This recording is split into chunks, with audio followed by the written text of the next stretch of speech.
que esse indicador de investimentos é tão importante? Porque a principal referência do mercado de investimentos é o custo do dinheiro. É o mínimo que o seu capital deveria estar rendendo. É a estratégia mais conservadora. Não quer correr risco ou tem um perfil muito conservador? O peso da sua carteira deveria estar muito mais concentrado nessa estratégia. Mas não tem este indicador como único indicador para esta avaliação. O indicador mais importante no longo prazo é o IPCA, que é a inflação oficial do país. Porque é ele que define se você tem um aumento ou perda no seu poder de compra. Se a sua carteira tem uma composição majoritária em fundos imobiliários, o IFIX é uma excelente referência. Se ela tem um peso grande em produtos globais, o dólar pode ser uma referência. Se ela tem uma composição maior em produtos de renda variável, é o Ibovespa. O IBOV também é uma ótima referência. Enfim, são diferentes indicadores que a gente tem para avaliar uma carteira dependendo da composição da carteira. O ideal é que a carteira tenha um mix de diferentes estratégias, diferentes produtos, para que você possa aproveitar o melhor desses diferentes cenários que se apresentam. Vamos agora dar um exemplo de uma carteira com a seguinte composição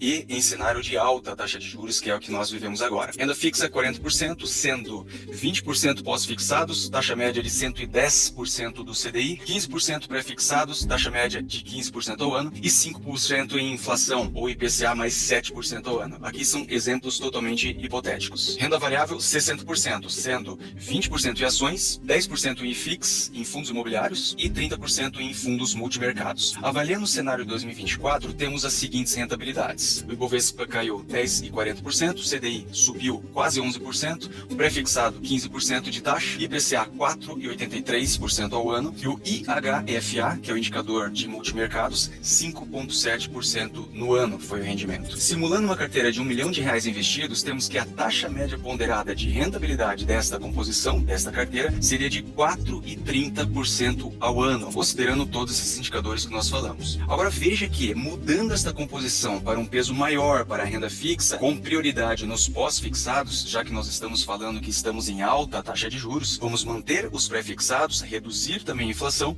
e a renda variável, teríamos a seguinte composição. Renda fixa 85%, sendo 60% em pós-fixados, 20% em pré-fixado, 5% em inflação e 15% em renda variável, sendo 5% em ações, 5% multimercados e 5% em fundos imobiliários. Neste caso, a rentabilidade aproximada seria de 11,30% ao ano, ou 160% a mais de rentabilidade. Isso considerando o CDI, juros médio de 2024. Se fizermos o cálculo para o final de 2025, essa rentabilidade teria sido muito melhor. Ter um modelo de alocação eficiente que considere os diferentes cenários econômicos irá determinar o aumento do seu patrimônio no longo prazo, evitando perdas desnecessárias. Na simulação anterior, se você não mexesse na sua carteira e a sua rentabilidade fosse mantida em 4,3% ao ano, você levaria mais de 16 anos e meio para dobrar seu capital. Já adequando sua carteira ao cenário econômico, no segundo caso que foi feito e apresentado para você, que teria uma taxa média ali de 11,30% ao ano,